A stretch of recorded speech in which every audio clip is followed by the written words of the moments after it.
2:30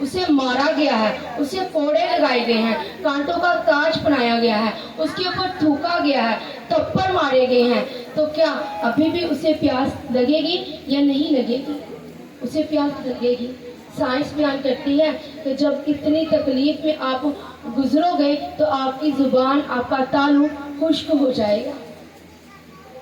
لیکن میرے عزیزوں, وہ شریعت کے بالکل محتاج چل رہا تھا. وہ شریعت سے نہ دائیں نہ بائیں مڑ رہا تھا, بالکل وہ شریعت کے اندر ہو کے ہی چل رہا تھا, اور تمام پیشن گوئیوں کو وہ آہستہ آہستہ پورا کرتے ہوئے آگے بڑھ رہا تھا.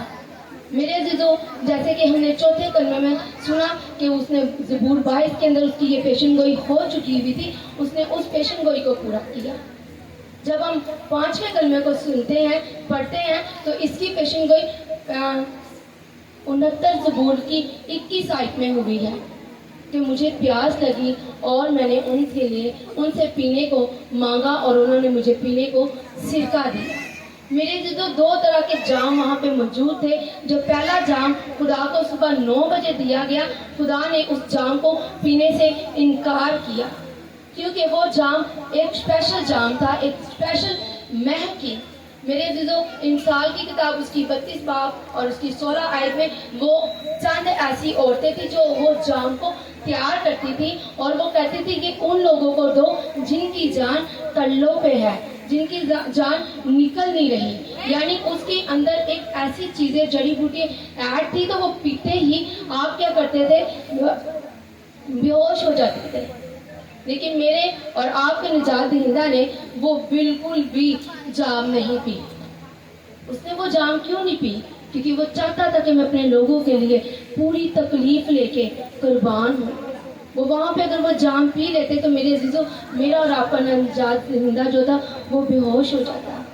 اب جب اس نے یہ پیاس کی طلب کی ہے کہ میں پیاسا ہوں, ایک تو سے وہ اپنا کلام یاد تھا, زبور 69 کی آیت 21 کہ میں پیاسا ہوں. اتنی تکلیف کے ہونے کے باوجود بھی میں کہتی ہوں وہ اعلیٰ ہستی ہے جو کلام کو نہیں بھولا.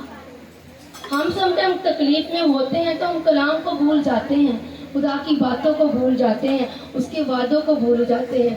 لیکن وہ اتنی تکلیف میں بھی ہونے کے باوجود بھی خدا کے کلام کو نہیں بھولا. اس نے کہا کہ میں پیاسا ہوں, تاکہ وہ والی پیشن گوئی پوری ہو جو میرے حق میں لکھی گئی ہے. میرے عزیزوں, جب ہم اس سے دیکھتے ہیں, اس نے پیار سرکہ پیا.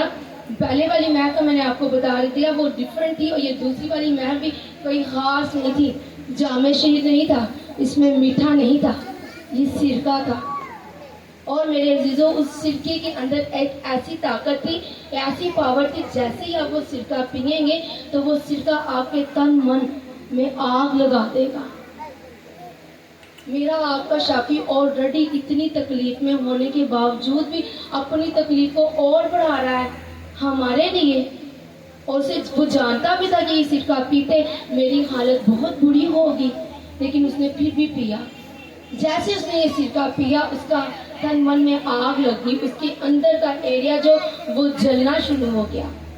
اور میرے اور آپ کے نجات دہندے نے خدا کے اس کلام کی باتوں کو بڑی وفاداری کے ساتھ پورا کیا. یہ تو تھی اس کی انسانی پیاس. آج بھی اس کی یہ آواز میرے اور آپ کے کانوں میں گونجنی چاہیے. وہ آج بھی آپ کے لیے اور میرے لیے پیاسا ہے. میرے عزیزو, پیدائش 3 باب کے 15 آیت میں جب وہ کہہ دیتا ہے تیرے اور عورت کے درمیان میں عداوت ہوگی, تیرے اور عورت کی نسل میں, تیرے درمیان میں ایک جنگ چھٹے گی, اور وہ جنگ میرا بیٹا تیرے ساتھ لڑے گا اور وہ اس کا سر کچلے گا. میرے عزیزو, یسوع وہ جنگ جیت چکا ہوا تھا, چل رہی تھی وہ جنگ ابھی بھی, لیکن جیسے ہی یسوع نے اس سرکے کو پیا, اور میرے عزیزو چند لمحے کے بعد ہی دوست نے اور کلمے بیان کرنے تھے, وہ کرتے ہیں اور خداوند کے حضور اپنی روح کو سونپ دیتے ہیں. میرے عزیزو, خدا نے چاہتا ہے کہ آج بھی ہم اس کی پیاس کو بجھانے والے بنیں. اس کا ارشاد اعظم تھا کہ دنیا کی انتہا تک تم میرے شاگرد ٹھہرو گے, تم دنیا کی انتہا تک اس کلام کی خوشخبری کو پہنچانے والے بنو.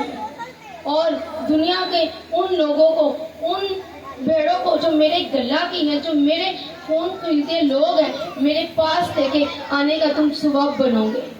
میرے عزیزوں, ہمیں چاہیے کہ ہم آج خداوند یسوع مسیح کی اس پیاس کو بجھائیں, اپنے آس پاس کے لوگوں کو دیکھیں, ان بھیڑوں کو دیکھیں جو خدا سے دور ہیں, جو اس کے گلہ سے دور ہیں, تاکہ وہ خداوند کی حضوری میں آئے. میرے عزیزوں, یسوع مسیح جہاں پہ مصلوب ہوا وہاں پہ ایک کھوپڑی کے پہاڑ تھا. جب میں نے گوگل میں اس کھوپڑی کے پہاڑ کو سرچ کیا تو وہ ایک شکل بنی ہوئی ہے, کھوپڑی ہی بنی ہوئی ہے, اور کہا جاتا ہے کہ وہ ایریا, وہ علاقہ ابلیس کا تھا. یسوع جب صلیب پہ اپنی جان دے رہا تھا تو وہ اپنے پاؤں سے, اپنی ہیل سے ابلیس کا سر کچل رہا تھا, کیونکہ جو پیدائش میں اس نے ابلیس نے ایک بات کہی تھی وہ بات پوری ہونی ضرور تھی. میرے عزیزوں, وہ ہمارے لیے اور میرے لیے اور آپ کے لیے صلیب پہ چڑھا قربان ہوا تاکہ ہم اس کی باتوں کو اپنی زندگیوں میں عملی جامہ پہنائیں اور ہم گھٹتے جائیں اور ہماری زندگیوں میں وہ نظر آئے. اگر آج بھی ہم ابلیس کے کام کرتے ہیں, ابلیس کو فالو کرتے ہیں, دلوں میں نفرتیں رکھتے ہیں, جدائیاں رکھتے ہیں, ایسی حرام کاریاں کرتے ہیں جس کو کلام کرنے کو ہمیں منع کرتا ہے, تو پھر ہم خدا کے بیٹے اور بیٹیاں نہیں ہیں. اگر ہم اس کے بیٹے اور بیٹی ہیں تو اس کی پیاس بجھانے والے ہونا چاہیے, کیونکہ وہ ہمارے لیے پیاس رکھتا ہے. وہ پیاس رکھتا تھا تو اس نے باغ عدن میں اپنے لوگوں کے لیے ایک پلان بنانا شروع کر دیا.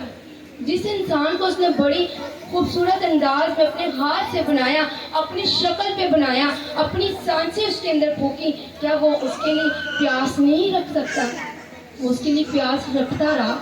اس سے آدم اور حوا کو اتنا دکھ نہیں ہوا باغ عدن سے نکلنے کا جتنا میرے اور آپ کے نجات دہندے کو ہوا. اس نے فوراً ہی پلان کرنا شروع کر دیا کہ میں اپنے لوگوں کو اپنی حضوری میں واپس لے کے آؤں گا. ہاللیلویا. خداوند کے پاک نام پڑھے اور سنے جانے پہ خداوند کی برکت. آمین.